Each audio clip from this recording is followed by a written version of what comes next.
नमस्कार, good morning. मैं doctor प्रीति लक्ष्मण सेठ हॉस्पिटल आईवीएफ सेंटर झांसी से। आज हम डिस्कस करेंगे कि अगर हमारा आईवीएफ फेल हुआ है तो उसके क्या कारण हैं और हमें करना क्या है। सो द थिंग इज़ कि 100% वैसे भी कभी नहीं होता आईवीएफ में।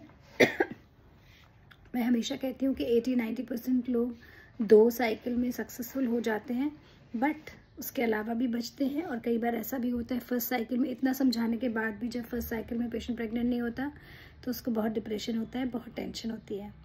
सो डिप्रेशन करने से, टेंशन करने से कोई फ़ायदा नहीं है। ऐसे बहुत सारे पेशेंट्स हैं।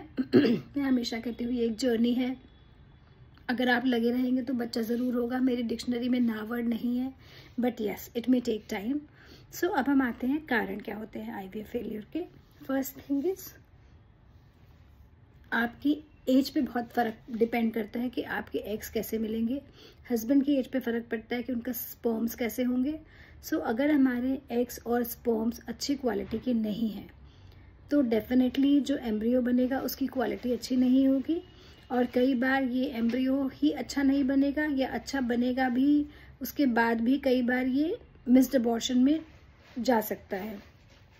सो अगर आपकी एज ज़्यादा है तो आप प्लीज़, अगर आपको ऐसा लगता है कि आपको आईवीएफ की ज़रूरत है तो आप जल्दी कराइए उसको। आप जितना डिले करेंगे उतना आपके चांसेस ऑफ प्रेग्नेंट होने थ्रू आईवीएफ कम हो जाता है।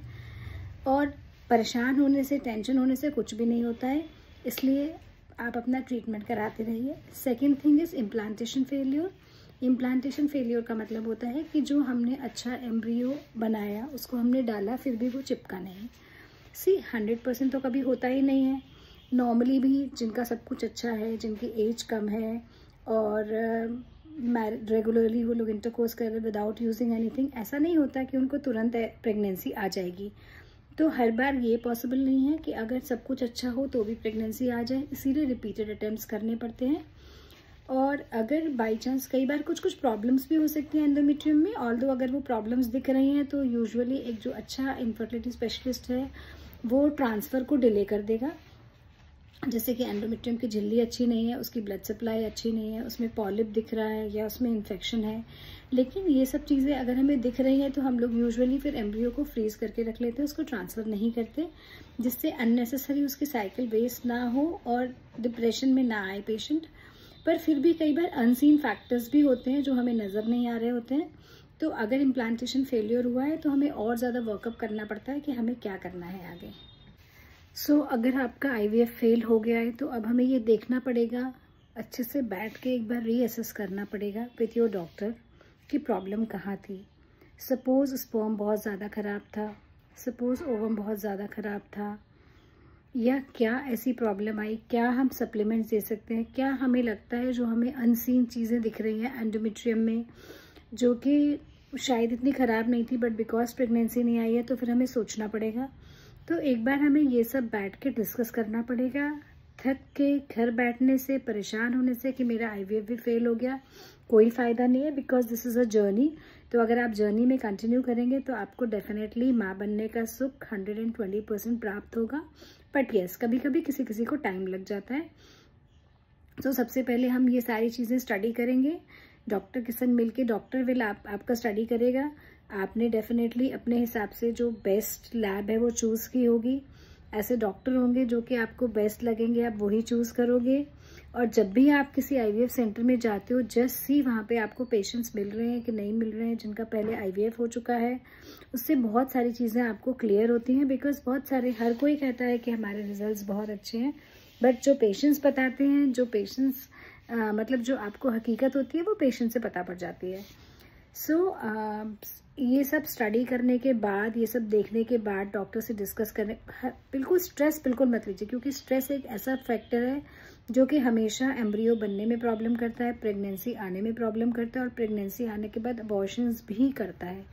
और हमारे हाथ में कुछ है नहीं, तो हमारे हाथ में जो है हम वही करें, हम पॉजिटिव रहें।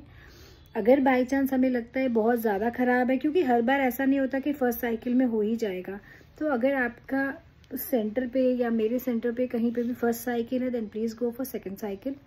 इसीलिए मैं अपने मैक्सिमम पेशेंट्स, मेरे 99.9% पेशेंट्स 2 साइकिल का ही पैकेज लेते हैं।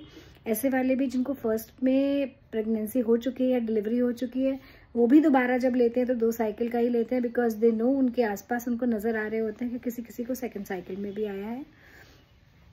तो इसीलिए उसके बाद अगर हमें लगता है कि नहीं ये चीज़ बहुत ज़्यादा ख़राब है, हमें डोनर साइकिल पे जाना है, तो आप डोनर पे भी जा सकते हो। डोनर एग्स भी हो सकते हैं, डोनर स्पर्म्स भी हो सकते हैं। वो डिपेंड करेगा कि आपकी किस चीज़ में प्रॉब्लम है और आपका डॉक्टर आपको बताएगा। बताना हमारा काम है, पूरी ट्रांसपेरेंसी मेंटेन की जाती है। फिर आप जो डिसाइड करोगे, व्हाटएवर यू डिसाइड कि नहीं मैम, क्योंकि कई बार मैक्सिमम टाइम हम लोग जब अगर 3 एम्ब्रियोज रखते हैं तो उनमें से 2 बहुत अच्छे होते हैं, एक ऐसा वाला होता है कि जिसको फ्रीज करने का भी कोई फ़ायदा नहीं है और उसको फेंक के भी क्या करेंगे, तो हम लोग डाल देते हैं। तो कई लोगों को ट्रिपलेट्स आ जाते हैं, बहुत सारे लोगों को ट्रिपलेट्स आते हैं। तो इसलिए ह्यूमन आई हर चीज़ नहीं कर सकती।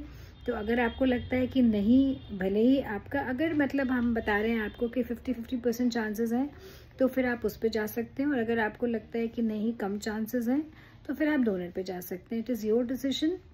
तो ये जर्नी है, इसको बीच में रोकिए मत, आप लगे रहिए जिससे आपको प्रेगनेंसी ज़रूर हो। और प्लीज़ इस चैनल को सब्सक्राइब कर दीजिए सो दैट आपको सारी चीज़ें मेरी मिल जाएं, सारे वीडियोस। और किसी चीज़ पे वीडियो बनाना है जो आप कुछ पूछना चाहते हैं तो मुझे कमेंट में लिख दीजिए सो दैट मैं उस पर वीडियो बनाऊँ। Thank you, take care. मुझे बहुत खुशी मिलती है जब मेरे सामने, आप लोग का बहुत बहुत धन्यवाद कि इतनी दूर दूर से बिना झांसी में कोई रहे आप लोग आ जाते हैं। और मैं पूरी कोशिश करती हूँ कि आपके जो आप जिस खुशी के लिए आए, जिस सपने को पूरा करने के लिए आए, वो मैं पूरी कर सकूँ। Thank you.